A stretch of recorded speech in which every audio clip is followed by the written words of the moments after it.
বাসী ৰাইজৰ হৈ মই প্ৰধানমন্ত্ৰী নৰেন্দ্ৰ মোদী ডাঙৰীয়া কেন্দ্ৰীয় মন্ত্ৰী অশ্বিনী বৈষ্ণৱ ডাঙৰীয়াক ধন্যবাদ জনাইছোঁ আৰু টাটা গ্ৰুপৰ chairman managing director Shri N Chandrasekaran ডাঙৰীয়াক কৃতজ্ঞতা জনাইছোঁ যে আজি বহু প্ৰতীক্ষিত সেমি কণ্ডাক্টৰ প্ৰজেক্টৰ ভূমিপূজন হ'ল আৰু আমি আশা কৰিছোঁ যে অহা 18 মাহৰ ভিতৰত ইয়াক আমি প্ৰডাকশ্যনলৈ লৈ আহিব পাৰিম। 18 মাহত আমি প্ৰথমটো ইউনিট আৰম্ভ কৰিব পাৰিম।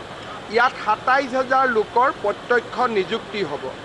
ইয়াৰ উপৰিও এই ইণ্ডাষ্ট্ৰিটো হোৱাৰ লগে লগে ইয়াৰ যিবিলাক ছাপৰ্টিং ছিষ্টেম অৰ্থাৎ এটা ডাঙৰ উদ্যোগ হ'লে তাৰ ওচৰত এটা ইক'ছিষ্টেম তৈয়াৰী হ'ব লাগে।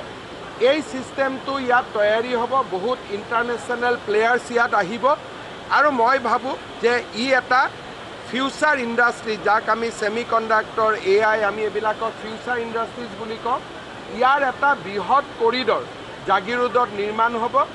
মই ভাবোঁ যে এয়া আজিৰ দিনটো আমাৰ জাতিটোৰ বাবে এটা সোণালী ক্ষণ, এটা ঐতিহাসিক ক্ষণ, সোণখেৰীয়া যাত্ৰাৰ এটা মাইলৰ খুঁটা।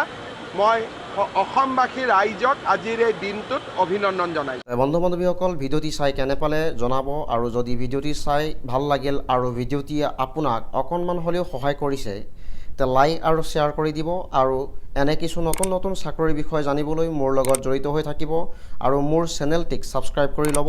এনে কিছু নতুন নতুন চাকৰিৰ বিষয় লৈ পুনৰ এটি নতুন ভিডিঅ'ত লগ পোৱাৰ আশাৰে ধন্যবাদ।